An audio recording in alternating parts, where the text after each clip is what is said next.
En saludarles y les deseo una semana ricamente bendecida. Estamos viviendo en un mundo sin Dios. Les invito para que oremos juntos. Señor, te damos muchas gracias en esta mañana por la oportunidad que nos das de estar nuevamente, Señor, en comunión contigo, Padre. Gracias, mi Dios, por este día que tú has planificado, Señor, para que estemos escuchando tu palabra, Señor. Que nos hable directo al corazón. Y que todo lo que aquí se diga, Señor, sea guiado por tu Santo Espíritu para que pueda, Señor, hacer la obra en cada uno de los que estamos ahorita, Señor, en este momento reunidos. Te damos gracias por todo en el nombre de tu Hijo Jesucristo. Amén. Salmos 14:1. Dice el necio en su corazón, no hay Dios. Se han corrompido, hacen obras abominables, no hay quien haga el bien. Cuando el hombre sin Dios pretende construir un mundo separado de él, construye un mundo inhumano, una sociedad indolente, indiferente, porque por su necedad ha dejado a Dios de lado y en su mente abierta, como le llama el mundo, piensa que creer en Dios y por ser seguidor de Cristo, eso le va a representar un freno para el progreso en este mundo tan convulso. Y es convulso no nada más para el mundo, sino también para los creyentes que no estamos exentos de sufrir calamidades, como todo el mundo, obviamente, ¿verdad? ¿Y saben por qué? Pues porque Dios no hace diferencia. Salmos 112:1 y versículo 7 dice así: Bienaventurado el hombre que teme a Jehová y en sus mandamientos se deleita en gran manera. No tendrá temor de malas noticias, su corazón está firme, confiado en Jehová. Primero vamos a decir que el hombre que teme a Jehová no es aquel que le tiene miedo, porque no es en ese sentido, es más bien en el sentido de respeto, de reverencia, de adoración a él. Dice que sus mandamientos se deleita, dice que no tendrá temor. Allí se está hablando de tener miedo, de estar, ¿cómo les diré? Que no sabemos qué va a pasar, estar así como que en angustia, porque pues nos pueden llegar malas noticias. Pero el hombre que tiene a Dios está seguro, está firme, está confiado en el Señor. Así nos dice el 121 en el versículo 7, dice, su corazón está firme, seguro, confiado en Dios, no tiene temor de malas noticias. ¿Por qué? Pues porque está en Dios. Y este año, como estamos viendo, viene cargado de muchas cosas que crean incertidumbre en los corazones del común de las personas. Pero para los hijos de Dios debe de ser distinto. Porque mientras para el mundo son malas noticias, para los hijos de Dios son buenas noticias. Son noticias esperanzadoras. Porque sabemos que pronto llegará el momento que estamos esperando. Y eso es hermoso, imagínense nada más. Ahora, como les decía ahorita, la frase teme a Dios no se refiere a tenerle miedo, sino a sentir un respeto profundo, santo, reverencial por la persona de Dios, por su palabra y por obedecer sus mandamientos. Entonces, los creyentes no obedecemos a Dios por miedo, sino por amor a Él. Nosotros no tememos en el sentido de estar, ay Dios mío, ¿qué va a pasar? No, porque Dios nos ayuda a tener dominio propio y sentido común para no ofenderlo. Porque para la iglesia, tener temor a Dios es llevar una vida recta y apegada, obedeciendo a sus mandatos. Salmos 112:1 en su parte B dice, y en sus mandamientos se deleita en gran manera. Este hombre es bendecido porque no teme a Dios, porque sus mandamientos son prácticos. Y ese hombre se aferra, o mujer, porque estoy hablando en el sentido de humanidad, no del sexo, sino del hombre y la mujer, sabe que en cualquier cosa que pase, Dios estará en medio. Por eso no teme malas noticias, no teme tragedias, porque sabe que el Señor es su protector y en su misericordia no le va a dar más cargas de las que puede soportar. En Mateo 5, del 1 al 12, ahí Jesús da el sermón del monte, mejor conocido como el sermón de las bienaventuranzas. Y ahí él enseña a sus discípulos sobre los beneficios que trae la responsabilidad de ser un hijo de Dios. Pero también da una serie de advertencias a quienes lo escuchaban, entre los cuales había algunos enemigos suyos y otros que solamente estaban ahí para escucharlo. O sea, no solamente estaban los discípulos, había mucha gente. Y entre esa gente había los que no lo querían, los que lo aborrecían y que nada más estaban ahí pues por estarlo molestando. Pero había otros que también estaban ahí y estaban solo para escucharlo. Bueno, al terminar de hablar, todas las personas que lo oían, ellos tenían la opción de aceptar lo que les había enseñado, lo que les había dicho y empezar a vivir de acuerdo a la voluntad de Dios o ignorarlo y seguir en su pecado. Ellos tenían esa opción. Bueno, pues es lo mismo que ahora. Las personas escuchan el Evangelio de Cristo, pero ellos deciden si tomarlo o rechazarlo. Por eso al terminar da otra enseñanza en Mateo 7 del 24 al 27. Y esa enseñanza es la siguiente. Dice, cualquiera pues que me oye estas palabras y las hace, le compararé a un hombre prudente que edificó sobre su casa sobre la roca. Descendió lluvia y vinieron ríos y soplaron vientos y golpearon contra aquella casa y no cayó porque estaba fundada sobre la roca. Pero cualquiera que me oye estas palabras y no las hace, le compararé a un hombre insensato que edificó su casa sobre la arena y descendió lluvia y vinieron ríos y soplaron vientos y dieron con ímpetu contra aquella casa y cayó y fue grande su ruina. En esta parábola lo que está haciendo el Señor es contrastando el comportamiento de una persona que oye su palabra y la obedece con otra que también la oye pero que no la obedece. Pero además marca el contraste entre el sabio que edificó su casa, o sea, su vida, su estabilidad, ¿verdad? Sobre la roca que es Cristo, y el necio que la edificó sobre la arena, o sea, apartado de Dios y cerca del mundo. A simple vista, nosotros no vemos ninguna diferencia entre las dos edificaciones. Primero los Corintios 10:4b nos dice, porque bebían de la roca espiritual que los seguía y la roca era Cristo. Bueno, la diferencia entre las dos edificaciones está en los cimientos y los cimientos no se ven. Los cimientos solo salen a la luz cuando las tormentas, en este caso de la vida, los problemas, las aflicciones, todo aquello que nos lastima o que nos hace sufrir, arremeten contra la casa, o sea, contra la vida y estabilidad de las personas, es cuando se revela el fundamento real. Por eso la casa que estaba fundada sobre Cristo, o sea, por eso la vida que estaba sustentada sobre Cristo permaneció. Pero la que había sido construida apartada de Dios, la que se creó en la autosuficiencia, en la que confiaba en lo que tenía, en lo que podía hacer, se derrumbó y ¿saben qué? Fue grande su ruina. Las mismas tormentas y calamidades que le sucede a uno, le suceden al otro. Las que le sucede al mundo, le suceden a los cristianos. ¿Sí? Es lo mismo. La diferencia es que los cimientos de cada uno son muy diferentes. Y es a través de las tormentas que se revelará quién es quién en cuanto a lo espiritual se refiere. Mientras el cristiano mantiene la calma y confía en que Dios le ayudará, el no cristiano se enoja, se frustra y le reclama a Dios, a pesar que él mismo se encargó de dejarlo fuera de su triste vida. Juan 14:21 nos dice, el que tiene mis mandamientos y los guarda, ese es el que me ama, y el que me ama será amado por mi Padre, y yo le amaré y me manifestaré a él.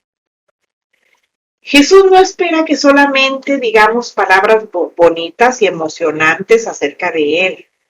Tampoco que oigamos su palabra, la estudiemos, la memoricemos. Lo que Él espera es que hagamos lo que escuchamos, lo que decimos y lo que sabemos. Porque eso nos va a garantizar su permanencia junto a nosotros cuando nos llegue la hora de la prueba.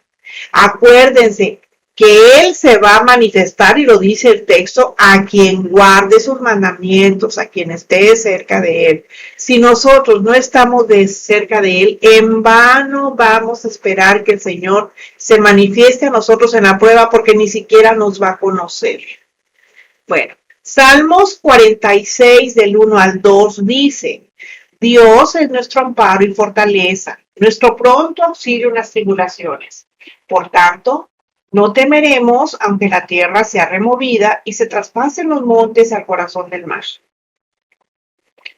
Con mucha frecuencia las pruebas convertidas en tormentas en las vidas de las personas pondrá de manifiesto quién es un creyente y quién no lo es. Quién es un creyente verdadero y quién es uno a medias. Porque el mensaje central de Cristo no es si oímos sus enseñanzas, sino si obedecemos lo que estamos oyendo. Preguntémonos cuál es el fundamento de nuestra vida. Y si está en Cristo, demos gracias a Dios por eso. Y si no, pues entonces seamos humildes y reconozcamos nuestra necesidad de tenerle. Ya no más pleitos con Él, porque nunca le vamos a ganar. Ya no más rebeldía. A Dios hay que obedecerlo, ni siquiera hay que cuestionarlo, hay que obedecerlo. En la parábola de los dos cimientos, como les decía, la roca de la que habla el texto representa a Jesús.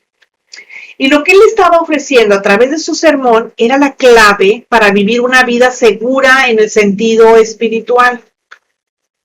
Por eso vemos que el hombre que construyó su casa, o sea, su vida, su estabilidad sobre la roca, sobre Cristo, se dio cuenta que la vida viene con un paquete, que entre otras cosas trae grandes tormentas y que es mucho mejor tener un cimiento inamovible, algo que esté fijo, que esté firme, que no se tambalee tantito. Bueno, ese cimiento inamovible solo lo puede tener la persona que escucha y es obediente al mensaje de Dios, porque confía que será mantenida segura y será apoyada por el mismo Señor Jesús para no caer. Además de eso, fíjense, el texto que acabamos de leer también enseña que cuando la persona sigue a Jesús, aun cuando le vengan tormentas, aun cuando le vengan problemas, enfermedades, sufrimiento, sabe a quién acudir para obtener ayuda. Y no solamente ayuda, sino también protección y consuelo. Ahora, la arena, como ya lo mencioné, representa al mundo y todo lo que está apartado de Dios. El hombre que edifica su vida sobre la autosuficiencia, sobre los parámetros del mundo, que están representados precisamente por la arena, no es una persona prudente, es una persona necia.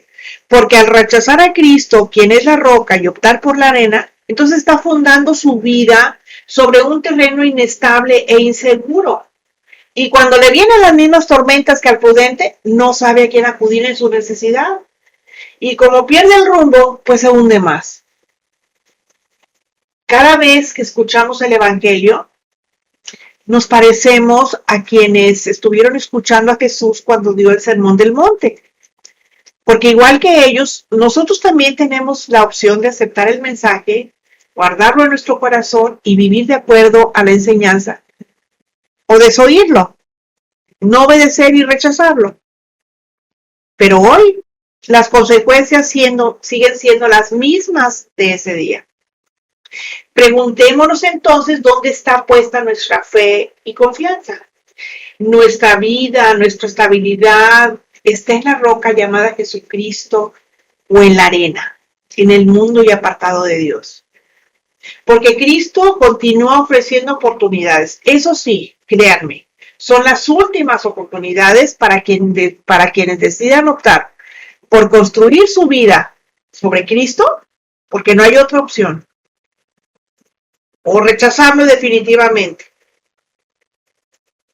Y es evidente que un mundo sin Dios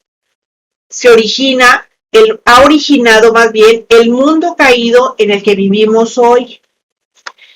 Dios no nos creó para ser independientes de Él, sino para que en nuestra debilidad dependiéramos absolutamente de su gracia y que su presencia no nos faltara. Génesis 2, 16 y 17 dice: y mandó Jehová Dios al hombre diciendo: de todo árbol del huerto podrás comer, mas del árbol de la ciencia del bien y del mal no comerás, porque el día que de él comieres ciertamente morirás. El Señor no hablaba de una muerte física, y eso es obvio porque pues ellos siguieron viviendo. A lo que Dios se refería era la consecuencia de la desobediencia, que resultó ser que Él se alejaría del hombre, y aunque físicamente estuviera vivo, espiritualmente estaría muerto. Esta muerte es la que describe Pablo como la paga del pecado en Romanos 6:23, cuando dice: porque la paga del pecado es muerte, mas la dádiva de Dios es vida eterna en Cristo Jesús, Señor nuestro. Esa fue la lamentabilísima consecuencia cuando Dios escogió la desobediencia en lugar de la obediencia y total dependencia de Dios. Bueno, un mundo sin Dios también es un mundo en tinieblas y lleno de maldad. Segunda a los Corintios 4:4. En los cuales el Dios de este siglo cegó el entendimiento de los incrédulos para que no les resplandezca la luz del Evangelio de la gloria de Cristo, el cual es la imagen de Dios. Aunque la luz de la gloria de Dios es evidente, porque se ve por todos lados. Fíjense, hay una frase de Rabindranath Tagore que dice: la voz de Dios se ve y se escucha por todos lados, dice, pero no la oye ni la ve quien es voluntariamente sordo. Y aquí está diciendo que para que no les resplandezca la luz del Evangelio. ¿Por qué? Porque la gloria de Dios es evidente, pero Satanás ha cegado el entendimiento de la gente para que no lo pueda ver. Pero Jesús nos dice en Juan 8:12, dice: yo soy la luz del mundo. El que me sigue no andará en tinieblas, sino que tendrá la luz de la vida. El Señor no solamente nos da vida, también nos da luz. Y la luz tiene la capacidad de revelar la realidad que esconden las tinieblas, que son dominadas, pero cuando la luz sale, cuando la luz se enciende más bien, se descubre. Ahora, un mundo sin Dios también es un mundo desordenado y atroz. Es obvio que donde no está Dios no puede haber ni orden ni estabilidad. Es más, cuando el hombre no se sujeta a Dios, la naturaleza se hace presente y se sale del control, porque Dios es el referente en el cual se sostiene la creación. Y cuando ese referente se pierde y hay alejamiento de su creador, no queda más que el caos que se tiene actualmente, porque la vida sin Dios es una vida sin sentido, es una vida llena de estrés, es una vida de angustia, depresión, miedo y mucha ansiedad. Todos los seres humanos fuimos diseñados para tener una conexión directa con nuestro Creador, para ser llenos de paz, para tener amor, seguridad. Pero las consecuencias de vivir alejados de Él dan como resultado el mundo descompuesto y anárquico, o sea, desordenado que estamos viendo hoy. Por lo tanto, es un mundo que sin Dios va directo a su total destrucción. Porque el pecado, fíjense, no solamente lo alejó de Dios, sino que le ha traído todas las atrocidades y calamidades de la actualidad. Por eso es absurdo creer que se puede sacar a Dios de la vida y pretender que todo funcione bien, o más aún, querer que Él actúe poniendo todo en orden cuando se le ha rechazado y se le ha negado. Es incongruente escuchar a personas que dicen: si Dios existiera, esto no pasaría. ¿O dónde está Dios? Pero ¿saben qué? Dios está donde el mundo arrogante y egoísta lo ha puesto. Está lejos de la familia, está fuera de las escuelas y por ende lo más alejado de la vida de la persona y de la sociedad. No podemos creer que Dios es un ser blando y tonto que está en una esquina allá viendo a ver cuándo se les necesita para correr a solucionar los problemas y regresar otra vez al rincón a mirar desde lejos y esperando a ver cuándo se le vuelve a necesitar. Este es el resultado de la imagen que tristemente se nos ha mostrado a través de la religión. Por eso muchos creen que Dios es como un trapo que cuando se necesita limpiar el cochinero y tirar, se le toma. Pero cuando ya no se le necesita, se le tira. Y ha pasado porque siempre se nos ha dicho que Dios es bueno. Y por eso muchos creen que Dios puede ser manipulado, o sea, manejado a nuestro antojo o usado como un títere a conveniencia. Porque claro, se tiene la idea de que Dios es bueno, pero no saben definir lo que eso significa. Claro que Dios es bueno, pero bueno significa ser justo, significa recto, significa íntegro. Puede ser que quieren que signifique que Dios los acepta sin importar quiénes son y lo que hacen. Pero vamos a ver qué dice Deuteronomio 4:24. Dice, porque Jehová tu Dios es fuego consumidor y es Dios celoso. Fíjense, Dios no está solo para cuando se le necesite, porque Él no solo es bueno, es también santo. Y como enseña el texto, es también fuego consumidor. Eso era en la ley, en el Antiguo Testamento. Y vamos a ver qué dice Hebreos 12:29. Dice, porque nuestro Dios es fuego consumidor. Fuego consumidor. ¿Qué significa esto? Que debemos reconocer que Dios, que es el mismo, ayer, hoy y por los siglos, sigue siendo fuego consumidor, así como lo fue en el Antiguo Testamento, también lo es ahora. Y la Biblia enseña con frecuencia que la verdadera religión comienza y se resume en el temor de Dios. Pero no nos quedemos solo con la idea de que Dios es pura misericordia y bondad, que por supuesto son infinitas, o sea, esos son dos de sus atributos, o sea, esos no se los podemos quitar. Pero Dios también es justicia. Por eso yo digo que procuremos conocer las dos caras de la moneda para poder tener una visión más profunda de quién es Él. Nosotros necesitamos saber que Dios es bueno, pero también es fuego consumidor. Y ambos van de la mano, porque su justicia no permite que cada quien vaya por su lado. Recordemos que Dios es un Dios de orden. Mateo 12 dice, y por haberse multiplicado la maldad, el amor de muchos se enfriará. Dickens fue un escritor inglés y él decía, vivimos en el mejor de los tiempos, pero también en el peor. Como que es algo que se contrapone, ¿verdad? Bueno, pues él hacía referencia a los avances de la humanidad, pero también al aceleramiento de la maldad del hombre que terminó con el amor, como lo acaba de decir el Señor, lo acabamos de leer, dice, el amor de muchos se enfriará. Y sí, eso es verdad. El hombre creció en mucho conocimiento científico, pero cuando pensó que era demasiado sabio, se alejó de Dios, se apartó de Él, lo hizo a un lado. Y al hacerlo, entonces fue que dio como resultado el mundo indolente, indiferente e inhumano en el que estamos viviendo. Habrá muchos que conozcan de ciencia y de muchas otras cosas, pero que muy poco o nada saben de Dios. Jamás se ocupan de Él porque no sienten necesitarlo. Pero cuando les llegan las calamidades y pierden el control, se acuerdan de Dios y preguntan, ¿y dónde está Dios? Pues Dios está allí, pero no lo saben. Y no está de acuerdo con la injusticia y la maldad que está pasando en el mundo. Pero no actúa porque la gente no lo busca. Él en su soberanía hace y puede hacer lo que quiera, pero solo a favor de quien lo busca. Cuando lo busca y le pide que haga cosas por él. No se nos olvide que Dios es Dios y lo seguirá siendo por siempre, nosotros lo busquemos o no. Pero nosotros no somos nada sin Él. Él no nos necesita, nosotros a Él sí. Y si realmente queremos cambiar el hoy, tenemos que buscarlo. Más bien, si queremos cambiar el futuro, tenemos que buscarlo hoy. Pues si no, seguiremos viviendo en un mundo sin Dios.